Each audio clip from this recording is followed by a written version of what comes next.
Now, before you start judging anyone, because I know you most likely will, let me paint you a picture.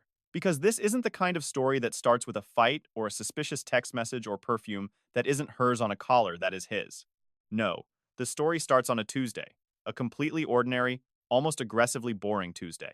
And it ends with me shaking hands with a man who has been sleeping, metaphorically, I hope, in my marriage for 2 years. But we'll get there. Welcome back to Dad's True Revenge. Grab your snacks, get comfortable, and remember, the people in these stories had every chance to behave themselves. They just chose wrong. Drop a comment and be sure to subscribe. You're going to love it here. My name is Martins Calloway. I'm 39 years old. I drive a slightly dented Ford F-150 that I keep promising to fix. And I am, or at least I was before Tuesday, a happily married man. My wife, Rebecca Calloway, is the CEO of Calloway Vance Capital, a mid-sized investment firm in downtown Chicago that she built from a pitch deck and sheer terrifying willpower. I say terrifying because I've seen her in a boardroom. The woman doesn't blink. She just stares at you until your soul quietly excuses itself and leaves the building. I love her deeply, embarrassingly, which is exactly why on that particular Tuesday, I decided to surprise her at work with lunch. Thai food.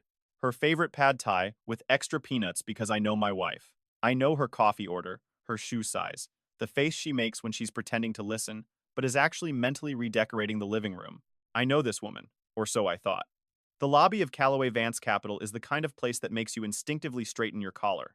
High ceilings, marble floors, a front desk that looks like it costs more than my truck and the repairs I've been avoiding. There's always soft jazz playing that nobody asked for, but somehow everyone tolerates. Classic rich people music.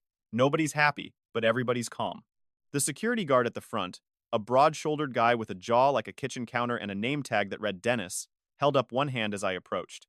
"Sir," Dennis said, looking at me the way you look at someone who has wandered into the wrong neighborhood. "Do you have an appointment?" I told him, smiling, holding up the bag of Thai food like it was a peace offering. "I'm here to see Rebecca Calloway. I'm her husband." There was a pause. Not a normal pause. Not the kind where someone is checking a list or reaching for a phone. This was the kind of pause that has weight to it. The kind of pause that if you paid close attention, you could hear the precise moment a man decided whether or not to laugh in your face. Dennis laughed in my face. Not loudly. He was professional enough to keep it to a low rumble. But his shoulders shook, his eyes crinkled, and he pressed his lips together the way people do when they're trying very hard not to let the whole thing out. He looked at me, then he looked past me at the elevator bank behind me, then he looked back at me with the expression of a man who has just been handed the punchline before the joke. "Sir," he said, his voice steady, but betraying just a flicker of amusement. "I see Mrs. Calloway's husband every single day." He nodded slowly, deliberately, the way people do when they want you to really absorb the information, as a matter of fact. And then he pointed right over my shoulder. "There he is, coming out right now." I turned around and I want you to understand something.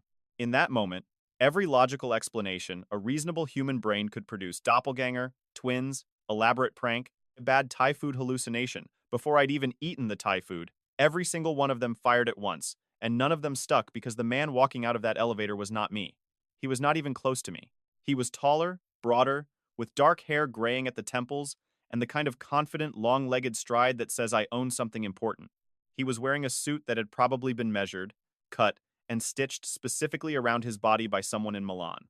He was carrying a leather portfolio and talking into a Bluetooth earpiece, and he looked, God, help me, like the kind of man a CEO would marry.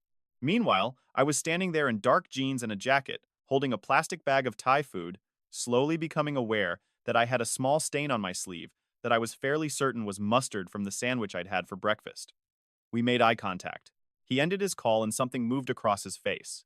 Not recognition, not confusion, something careful, measured, like a man who had been trained to react to surprises without showing that he was reacting to surprises. He slowed his walk just slightly, and that's when I knew. I didn't know what I knew, but I knew something. And then, because apparently I have a self-preservation instinct roughly equivalent to that of a golden retriever, I decided to play along.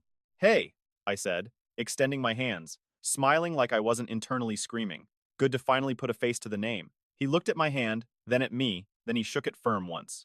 "Likewise," he said, his voice low and even, and then quieter, close enough that Dennis couldn't hear. He said 4 words that rearranged every single thing I thought I understood about my life. "We need to talk now." A smart man would have said, "Absolutely not." Handed him the pad thai out of spite, and called his wife on the spot. A wise man would have walked straight to his dented Ford F-150 and driven somewhere quiet to have a small, dignified breakdown. I followed him to the coffee shop across the street. I know. I know. But here is the thing about moments like this. Moments where reality cracks just slightly down the middle and you can see something strange flickering behind it. You don't walk away. You can't. Every rational part of your brain is screaming, leave, and every other part of you, the curious part, the stubborn part, the part that always needs to know how the movie ends, is already pulling up a chair. His name, he told me, was Special Agent Daniel Rohr, FBI, Financial Crimes Division. He slid a badge across the coffee shop table like it was the most casual thing in the world, and I stared at it for probably 10 seconds longer than necessary. "You're FBI," I said. "Yes. And you've been pretending to be my wife's husband for 22 months?" I laughed. I don't know why. It wasn't funny, not even a little, but the laugh just came out of me, hollow and slightly unhinged.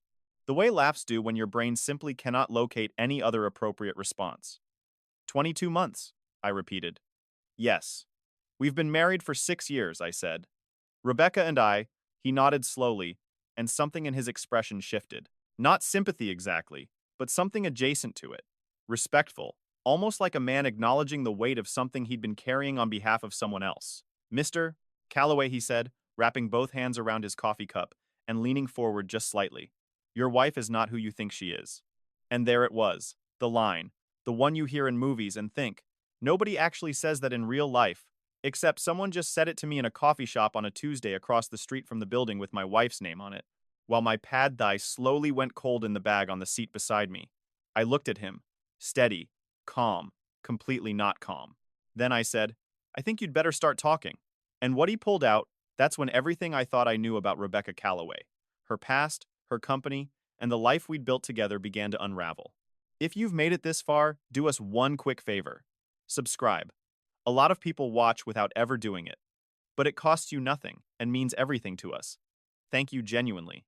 He pulled out a photograph, not a document, not a case file, not some official FBI exhibit with a stamp and a reference number.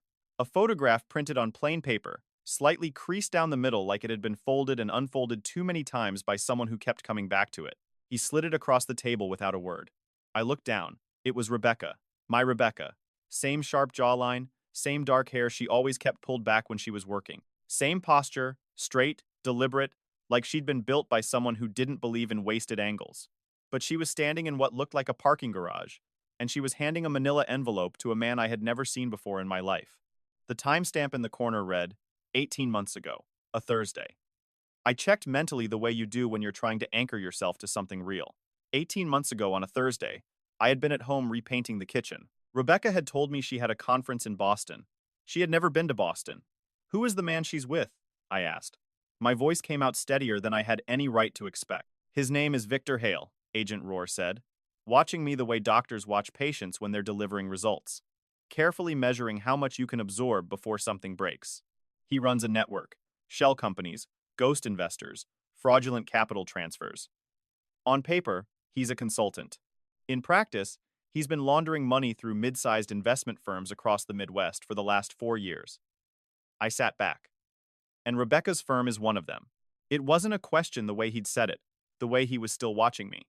It wasn't a question. Callaway Vance Capital has processed approximately $47 million in fraudulent transfers over the past 2 years. He said just like that. 47 million. Like he was reading off a grocery list. I picked up my coffee, put it back down, picked it up again. I needed something to do with my hands because the alternative was flipping the table, and I was in public, and I still had some dignity left. Not much, but some. "My wife," I said slowly, "is laundering money. We believe she is facilitating it." "Yes. You believe?" "We've been building the case for 22 months. Financial crimes are layered. Mr. Calloway, you don't just pull a thread and the whole thing comes apart. You have to." "I understand how investigations work," I said, sharper than I intended. He stopped, gave me the silence, and I appreciated it actually because I needed exactly 4 seconds to feel what I was feeling before I locked it somewhere deep and practical and got back to the conversation. I leaned forward. "Why are you telling me this?" I said. "Because I walked in off the street with lunch." You don't blow a 22-month cover operation because a man showed up with Thai food. So, why am I sitting here? And for the first time since we'd sat down, something moved in his expression that wasn't controlled. Something that might have been, if I was reading it right, relief. Because he said, "We've hit a wall." He talked for 40 minutes. I'll give you the version that doesn't require a whiteboard and 3 different colored markers. But understand, what he laid out was not simple. Victor Hale was careful. Surgically careful. Every transaction that moved through Callaway Vance was clean on the surface. Structured to look like legitimate investor activity. The kind of thing that takes a forensic accountant 6 months just to begin to understand. They had the transfers. They had the pattern. What they didn't have, what they'd been trying to get for the better part of a year, was the internal authorization trail, the documented proof that someone inside the firm had knowingly approved these transactions. That someone he believed was Rebecca. But Rebecca had not left a single fingerprint. Every approval that mattered had been routed through a secondary authorization system that existed technically under the signature of Callaway Vance's chief financial officer, a man named Greg Sutton, who 3 months ago had suffered a very convenient heart attack and died before the FBI could bring him in for questioning. Convenient? I said flatly. Very, Rohr agreed. And the way he said it told me he didn't think it was an accident either. And without Sutton, every trail we have stops at a dead man's desk. I was quiet for a moment. Outside the coffee shop window, Chicago moved the way Chicago always moves. Loudly, indifferently, completely unaware that a man sitting 3 feet from the window was in the process of having his entire life reassembled into a shape he didn't recognize. You said you've hit a wall, I said. What does that have to do with me? He reached back into the portfolio. This time, he pulled out a single sheet of paper, not a photograph, a document, and laid it on the table facing me. I read it, then I read it again. This is a wire transfer record, I said. Yes. With my name on it. Yes. The number on the document was $420,000. The account it had been transferred to was registered under a holding company. The account it had been transferred from was mine, my personal savings account, the one Rebecca had helped me set up when we consolidated our finances 2 years into the marriage. The one I checked maybe 3 times a year, because I am apparently the world's most trusting idiot. This transfer was made 14 months ago, Rohr said quietly. From your account, you didn't make it. No, I said. I did not. We know that. Do you? My voice had gone flat. The kind of flat that isn't calm. It's the surface of something that is the opposite of calm, smoothed over just enough to function. Because from where I'm sitting, that document looks like it could very easily be used to suggest that I'm part of this. He didn't deny it, and the fact that he sat there and did not deny it told me more than anything else he'd said in the last 40 minutes. Someone set me up, I said. Someone created a contingency, he said carefully. Something that could be used if necessary to redirect attention to me. To you. I laughed again. That same hollow, slightly unhinged laugh from earlier. Because what else do you do? My wife, the woman I had driven across town to bring Thai food to, the woman whose coffee order I knew by heart, the woman I had watched build something extraordinary from nothing, and felt nothing but pride watching her do it. My wife had built a trapdoor into our marriage, and I had been standing on it for 14 months without ever once looking down. What do you need from me? I asked. Access, he said. There's a server room on the 14th floor of Callaway Vance. The authorization records we need, the real ones. The ones that weren't routed through Sutton, we believe they're on a private internal drive that's never been connected to the external network. That's why we can't pull them remotely. Someone has to physically access the terminal, and you can't get a warrant, because the moment we move officially, the drive gets wiped. We've seen it happen twice already on related cases. These people have people inside, Mr. Callaway. We move with paper. The evidence disappears before the ink dries. I stared at him. So, you need me to walk into my wife's building, I said. Go up to the 14th floor, access a secure server terminal, and pull files for the FBI. In essence, without her knowing, that would be ideal, yes. And if she finds out? He said nothing, which was not an answer to the question I asked, and we both knew it. I looked out the window again. A woman was walking past with a stroller, laughing at something on her phone. A cab nearly clipped a cyclist. A food truck was doing absolutely nothing wrong and probably having a great Tuesday. Everyone out there living their uncomplicated, non-FBI entangled lives. Must be nice. I need to know one thing, I said, turning back to him. And I need you to answer me straight. I'll try. Does she know? I asked about the account, about the transfer. Did she do that knowing it would land on me? Or was I stopped, searched for the word, collateral. He held my gaze, And in the space between my question and his answer, I understood that whatever he said next was going to determine not just what I did in the next 48 hours, but what I did with the rest of my life. The transfer, he said carefully, was initiated from a device registered to her personal profile. She would have needed her biometrics to authorize it. The table was very still. My hands were very still. Everything was very, very still. Okay, I said. I reached over, picked up the pad thai, set it in front of him. I'm not hungry anymore, I said. Tell me exactly what you need me to do. And just like that, with cold Thai food and a decision I couldn't take back, I stopped being a husband trying to surprise his wife. I became the one thing Victor Hale and Rebecca Calloway hadn't planned for, a variable. If you've been listening for a while and want stories like this to keep coming, it really helps if you hit that like button and subscribe. 97% of people never do, but it's what keeps this whole thing running. So, thank you for real. Roar gave me 24 hours. Not because 24 hours was ideal, not because the FBI had run the numbers and determined that was the optimal window. He gave me 24 hours because that was how long Rebecca would be out of the building. She had a quarterly review dinner that evening with her board, followed by what her assistant, who Roar had apparently been quietly cultivating as a source for the better part of 6 months, God bless her, had confirmed was an overnight stay at the Langham Hotel with 2 of her senior partners. One night, one window. You'll have a comms piece in your left ear, Roar told me, sliding a small case across the coffee shop table like we were in a movie neither of us had auditioned for. My team will be stationed in a van on Wacker Drive. You go in, you access the terminal on 14, you plug in the drive. He handed me something that looked like an ordinary USB drive, but presumably was not ordinary in any way that mattered. And you let it run 60 seconds, maybe 90. Then you walk out. And Dennis, I said, the guard, the man who laughed at me this morning, Dennis clocks out at 6. The evening guard is a man named Paul. Paul has been fully briefed. He'll let you through without logging the visit. You have the evening guard? We've been planning this for a while, Mr. Calloway. Clearly, I said. You just needed a husband. He didn't argue with that. I went home that afternoon and I sat in my kitchen. The kitchen I had repainted while Rebecca was supposedly in Boston. And I did something I hadn't done in a very long time. I just sat. No phone, no television, no noise. Just me and the hum of the refrigerator and the faint smell of the paint that was still 18 months later slightly too yellow. Rebecca had told me she loved it. She'd kissed me on the cheek when she came home from her fake conference and said, "Martins, it's perfect." I wondered, sitting there, how many things she'd said to me that were perfect lies. Then I stopped wondering because that particular road had no good ending and I needed to be functional in approximately 4 hours. At 5:30, I put on the jacket, not the one with the mustard stain, a better one. Because if I was going to walk into my wife's building to steal evidence against her for the FBI, I was going to do it looking like I belonged there. I put the earpiece in. Calloway. Roar's voice came through clean and low. You good? Let's go. The lobby of Calloway Vance at 7:40 in the evening is a different animal entirely from the marble-floored, soft jazz-playing, soul-departing experience of the daytime. At night it was quiet, minimal lighting. The front desk was staffed by a single guard. Paul, true to Roar's word, a compact man in his 50s with tired eyes and the energy of someone who had been asked to do something uncomfortable and had decided the best strategy was to pretend it was completely normal. He looked at me as I walked in, nodded once, pressed a button under the desk. The turnstile clicked open. We didn't speak a single word to each other, and it was genuinely the most professional interaction I had ever had with another human being.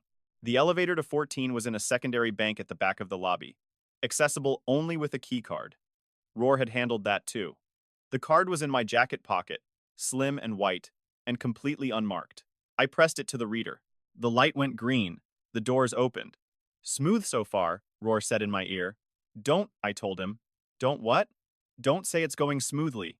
That is the single most effective way to guarantee that something immediately goes wrong. Haven't you ever watched a movie? A pause. Just get to 14, he said. The 14th floor was dark except for the ambient glow of standby monitors and the pale blue light of the emergency exit signs, casting everything in a color that felt aggressively cinematic. The server room was at the end of a hallway lined with glass-walled offices, each one empty, each one reflecting my own silhouette back at me as I walked past. I want to tell you I was calm.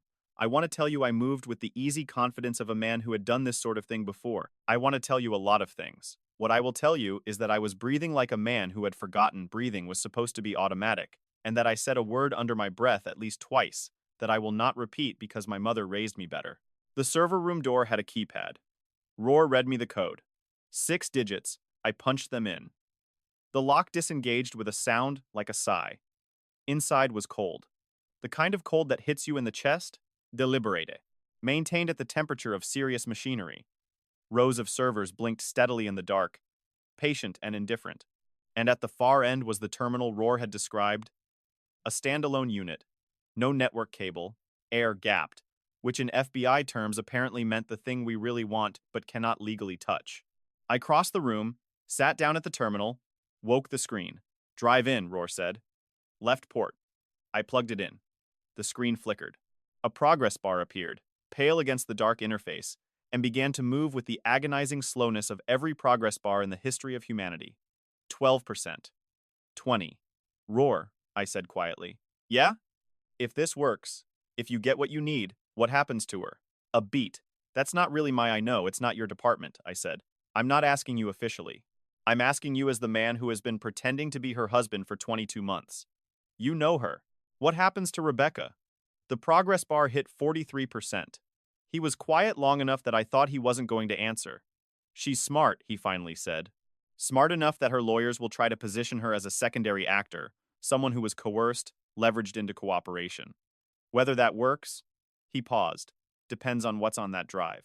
Meaning, if she knew exactly what she was doing, then no amount of smart lawyers changes the math. 61%. I stared at the progress bar, and I thought about Rebecca at 29, standing in our apartment with a pitch deck spread across the kitchen table, talking at a speed that made it difficult to track individual sentences. Her eyes lit up with something I had never seen in another person before or since. Pure, undiluted belief in something she was building. I had fallen in love with her in that exact moment. Not before that moment, specifically. The kitchen table, the pitch deck, the eyes. I wondered when that woman had become this one. I wondered if they were ever really different women at all, or if I had simply only ever seen the parts she'd chosen to show me. 78%. And then the lights came on, every single light on the 14th floor, all at once. Bright and sudden and absolutely catastrophic. Roar, I started. I see it, he said, and his voice had changed. The careful, measured cadence was gone. Someone triggered the building's internal security override. Calloway, that drive needs to finish. How long? 40 seconds, maybe 50.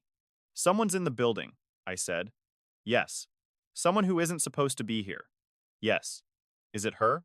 The longest pause of my entire life. No, he said. Rebecca's tracker shows her at the Langham. It's not her. Then who? Victor Hale's car was picked up on traffic cameras 4 blocks east 11 minutes ago. We didn't. A sound on his end, muffled, urgent. We didn't know he had access to the building. We're moving now.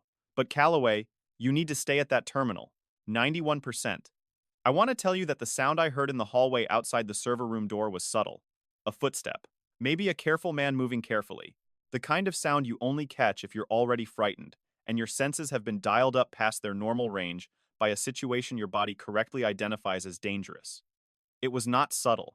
It was the deliberate, unhurried sound of someone who knew exactly where they were going and had absolutely no reason to rush, which in my experience is significantly more terrifying than someone running. Running means panic. Running means improvisation. Slow and steady means the person already knows how this ends. 96%.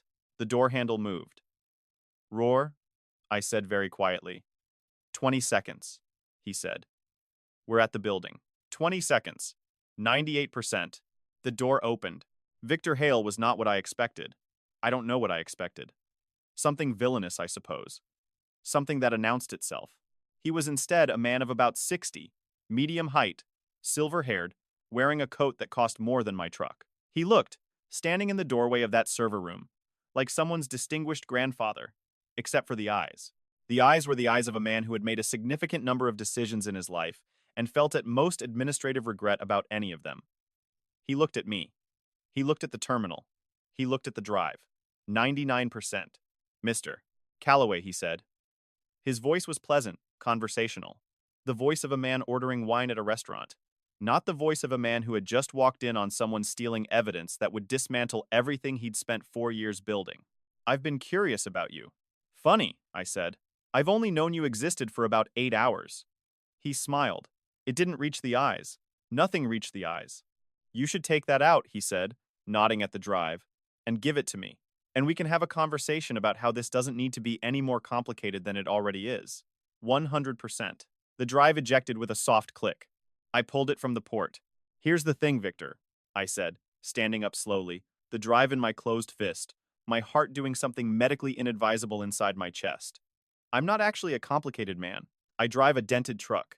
I repaint kitchens. I bring my wife Thai food on Tuesdays. I paused. Or I used to. He took one step into the room. The stairwell door at the end of the hallway exploded open. FBI! Nobody move!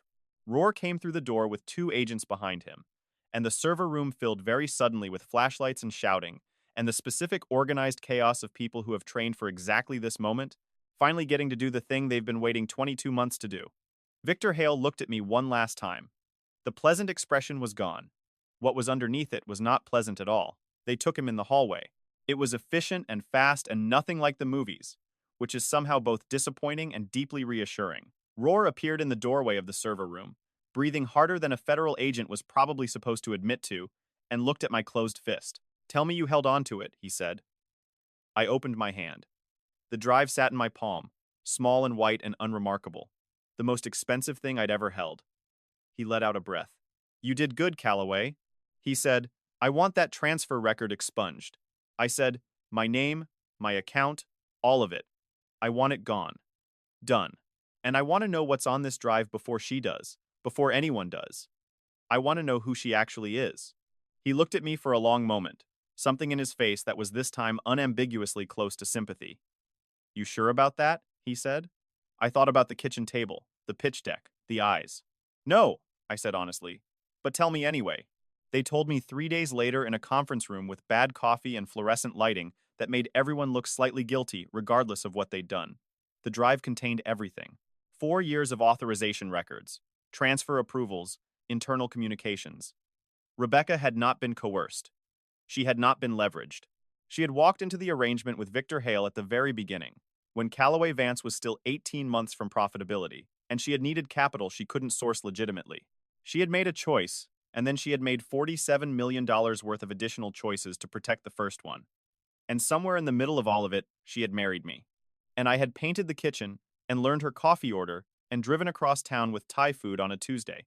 And I had been in the architecture of her life, a useful piece of furniture, a normal husband for an abnormal life, a story she could tell, collateral, just like I'd feared.